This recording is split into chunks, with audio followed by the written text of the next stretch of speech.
Justin, gusto pala makausap ng mami mo. I'm sorry, Justine. Aalis na ako. Wait. Ang susunod na programa ay rated PG. Ito ay nangangailangan ng patnubay at gabay ng magulang para sa mga batang manunood.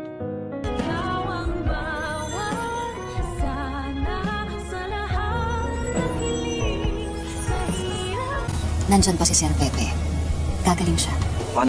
Talaga nga namang hindi magpapatalo itong si Harry kay Doc Lyndon at magbibigay din ng regalo dito sa kanyang sinisinta / kapatid na si Annalyn. Hindi nga lang natin alam kung matatalbugan niya ang binigay ni Doc Lyndon kay Annalyn na kwintas na Huggies Heart. Pero teka nga lang ha, masyado naman yatang delay magbigay ng Christmas gift ang mga batang to, samantalang bagong taon na. At naghahanda na nga ang lahat sa piyesta at prosesyon ng Nazarenong itim. Huwag nyo sabihin sa Valentine's Day nyo isa-celebrate ang bagong taon na, hay nako naman direct, masyado na yatang delay. At napansin ko lang itong message ni Harry kay Annalyn, parang kinuha pa sa kanta ng South Border. There's always a rainbow after the rain ba naman? Hay nako naman mga writers, mag-isip naman kayo ng bagong script. Pero gayon pa man ay mapapangiti pa rin ni Harry si Annalyn na nakasuot nga no, pang Santa Claus na costume. Dahil kakatapos nga lang ng performance nila ni Justin. Sa kabilang banda, magtatagpo na naman ang landas nila Robert at Lynette dahil pareho nga silang umattend dun sa party ng mga bata. Nanghihinayang si Robert dahil hindi man lang daw nakita ng kanyang tatay Pepe ang kanyang mga apo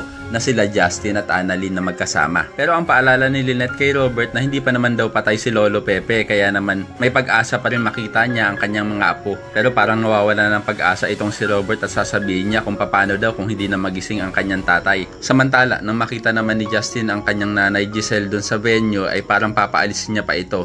Pero mangingibabaw sa kanya ang kanyang pagkalambot ng puso. At parang gusto niya na nga din makausap ang kanyang ina. Kaya naman ko isa ka rin sa mga nagnanais na sana ay tuluyan ng matupad ang wish nitong si Giselle sa Pasko na makasama niya na daw ang kanyang anak na si Justin. Ay pakilike ang video na ito and don't forget to subscribe. Thanks for watching and see you next time. Bye bye!